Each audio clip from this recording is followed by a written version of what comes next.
Jules, do you want to give us a quick? Yeah. Would Yeah. you like to sit, Jules? Oh, Still like here's one over here. Yeah, no, this was the one that came for you. And I said, no, she's not coming. Oh, I know, yeah. And then I turned up and surprised everybody. Alrighty. All right, we'll turn the camera around. Scary. I'm just going to throw out there right at the start, Louise mentioned the 6 R's of sustainability. So the 6 R's are rethink. So first of all, have a think, do I really need this? Refuse. So you just say, no, I don't need this. Reduce. So that's about reducing consumption as well as reducing your waste. Reuse. So almost everything can be reused. And you all know I'm the Tupperware queen, so everything in my house is reusable. Repair. And that's a really important one in my current business with clothing, with fashion, because what I see all the time is somebody buys, people buy things and you get a little rip in it or a tear or a button falls off and you throw it away and go and buy a new one because it's cheaper to do that than to fix it. But actually repairing the clothes, and that comes back to actually also looking after them properly from the start. Read the care label, actually wash them the way the care label says, and they will last way, way longer. Even the cheap crap that you buy online from those places whose names I'm not even going to mention. And recycle is actually the very last of the 6 R's. So that's your last resort, is to recycle something. So I've been a granny since I was a child. I know Lorraine heard my story when I came and did the speech, so she kind of knows that background. I begged my mother to stop using paper bags because they were burning down the Amazon rainforest to make paper bags, because at the age of 6, that was how I understood that cycle. Of course, that was complete rubbish. They were burning down the Amazon rainforest to create farms so that people could get rich and busy destroying the habitat. And that was kind of the start of the damage to the ozone layer was in the 70s with the destruction of the rainforest. And so I was a granny, so I begged Mum to stop using paper bags and start using the plastic bags, which I now know are actually much more lethal than paper bags ever were, and chopping down all the trees. Anyway, I had a normal corporate career for a long time, and then I had a bike crash, went on the handlebars at a very fast rate of knots, knocked myself out, had a revelation, and went, actually this corporate career is incredibly toxic to my peace of mind and my mental health and all that sort of thing, so I quit. I took early retirement, which I could do because of my employment contract, which was from National Work Days. I used to work with Dean, Louise's husband, and I, overseas holiday, and I was appalled at the amount of rubbish floating down the drain in Venice, actually, to be perfectly honest. And there were no rubbish bins anywhere, and I was counting all my rubbish back to my hotel every day on my trips. And when I came back to New Zealand, I started a Tupperware business, and that really aligned with my core values around sustainability. And I've been using Tupperware for like forever. And so everyone knows my tagline, which is my mission in life, is to save you all haste, waste, taste and space. And that started with Tupperware, and that was about reducing food waste. So, but I couldn't just talk it, I actually started living it. So about 2018, I got really, really conscious about what I was putting in my rubbish bin, what I was putting in recycling, what I was buying, what I was bringing into the house with the packaging. Did I really need it? And to be perfectly honest, it is very convenient to go to the supermarket and buy something that's wrapped in plastic and then bundle it all up and send it off to plastic recycling. But I'm really conscious now about how much stuff I buy in packaging. I started composting, so I started a garden, which I thought I would do when I was much younger, and I never did, and all of that sort of thing. And like I take my Tupperware to places like Binnan or the Refillery now, because Binnan's closed out here, and I get my containers refilled from bulk, as opposed to going and buying a package and putting it in the Tupperware. And then Tupperware shut down. No, rude. In 2020, I started a wee side hustle, which started with wardrobe clear out. And I'm never going back into the corporate world, and I wanted to clean out my wardrobe, and so I thought I'd get some cash back for all these beautiful designer threads that were in my wardrobe that didn't really sit with where I was with my business and my journey and all that sort of thing. And I went to a market and I saw a whole pile of clothes and shoes, and I was like, oh, I really enjoy this, and it was so much fun. I started learning a lot more about the fashion cycle, and and it kind of took off from there. We went into lockdown, Tupperware was all over the place, and a year ago Tupperware shut down in New Zealand. So with my banking background, I'd seen the writing on the wall quite a long time beforehand. So I was preparing and I was uplifting the thrifting with Jules business with my clothes. And this last 12 months I've been living that business a lot more. During lockdown, I set myself the challenge of, because we had no rubbish collection for 7 weeks. We didn't actually know how long that was going to be, so I actually set myself the challenge to try and have a zero waste bin. I'm not there, but I'm very low. I've had flatmates in for the last couple of years, and they moved out in July, and I haven't needed to have a rubbish collection since they moved out in July. And they were generating a full bin every 2 weeks. Yeah, so, and that's just about making conscious choices. And I do that everywhere in my business. I'm very conscious about any clothing I bring into my business, and a lot of it is actually donation to me, which is fabulous. I love my friends who do that. But I do look at the labels, and I look at what's fast fashion and the really bad fast fashion. I'd love to educate people, but I'm also not going to shove it down their throat.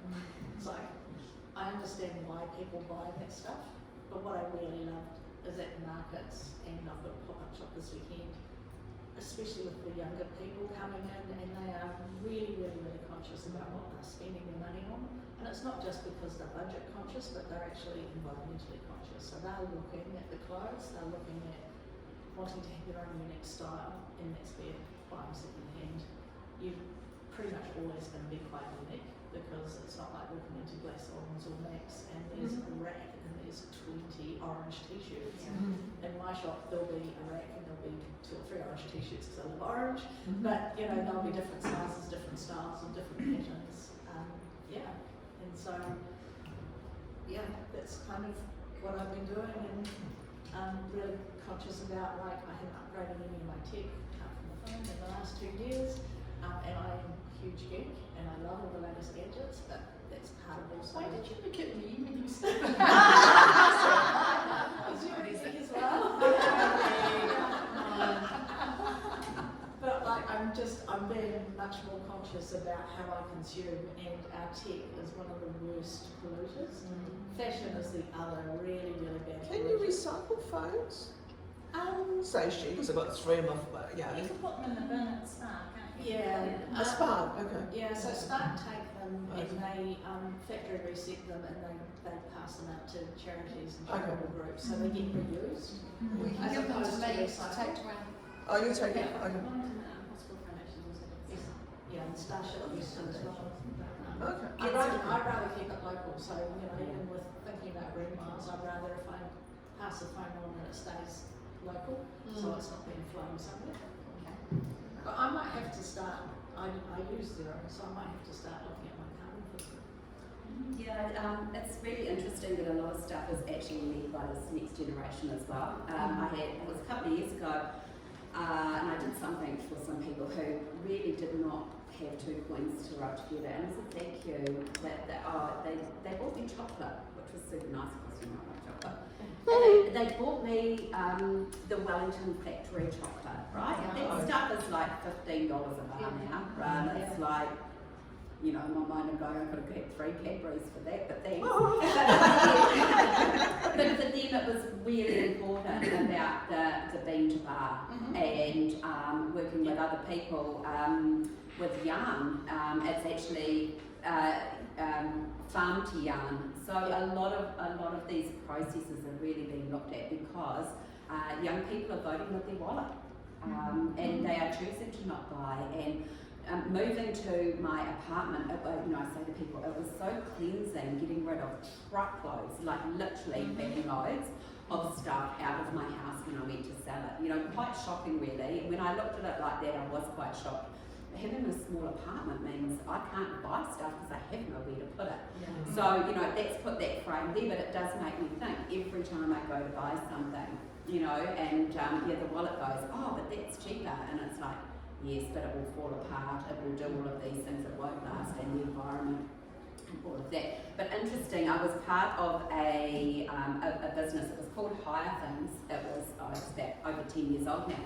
And basically that was set up around being able to reuse stuff that your neighbours got. So you have a lawnmower and you live next door and you don't, or you live down the street and you actually don't want to buy one, so you can actually just hire it from your neighbour. So it was a really good concept. It's like Uber for things. But it was ahead of its time, nobody really got it. And when we did marketing, we did a whole lot of marketing around green. And everyone went, oh yeah, that's really nice, but you know, I could actually go to a warehouse and buy a cheap, shitty lawnmower for $140. Why would I hire one for $20?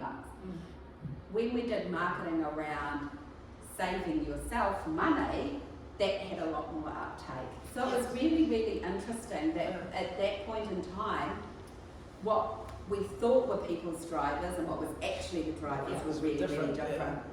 And if we could be bothered to restart that business ever again, I think in these times it would be a lot more. You know, we are really conscious Well, it's the whole about car that. sharing thing, isn't it? Oh, and because that sharing thing has become a lot more normal. But look, I've talked a lot. Do we have any questions for any of these ladies? Anybody sitting there? It's not necessarily for me because I'm just me, but I'm just wondering, Lorraine, that the values that you're creating, you know, helping your team create, and you as a company have a very ethical, sustainable thing, but you've got team members who aren't. How would you bring them on board for that? Sometimes you don't. So sometimes by going through the process, it makes it really, really clear for people that they're not aligned with the company that they're working in. And we need to be ready for that. And it's not a bad thing, because we want everyone to be in a place where they can be at their best. So sometimes it's a case of, oh, actually, I don't fit anymore. And then we carefully help them move on to something else. Other times it's like, so if we've got 5 values, you've got 5 personal values that you've elicited, and you've got 5 company values, it's very unlikely that they're going to mesh like this.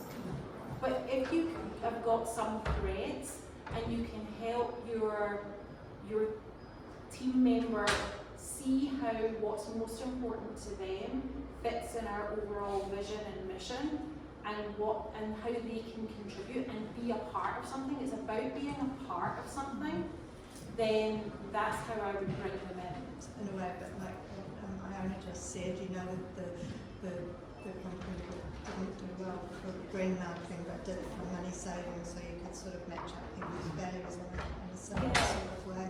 So it's appealing to what's most important to them and helping them to see how that contributes to not just the values, but the overall company mission and vision.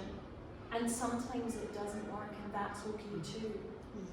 And I think that goes beyond just your team. It's like people that you work with as well, or companies. Like we all have choices about who we work with. I mean, I've got, you know, different network, and there's one group I'm part of, and there's a person in there that whenever they speak, my hairs on the back of my neck stand on end, because how they talk about current clients or what they're trying to get out of them is just, I'm getting goosebumps thinking about it. I just immediately go like that, and I have to step away from this person. I have a physical reaction, and I think sometimes when we look at business and we go, oh yeah, I'm going to work with this person, I think it's important the values there have to be aligned as well. And you know, I think about in my business, it's always about reputation as well, right? Who you align, who you refer, who you connect with, that becomes part of you and your business as a whole as well. You make choices about fast fashion. I think you make choices about, I work with this company because, you know, they work with integrity and all of these things. But if you feel that they don't, then I think, you know, like with people, there are red flags that we can have around that. Anything else? Just last question. Any other questions? Thank you so much for your time, ladies. It was super interesting. Have a seat.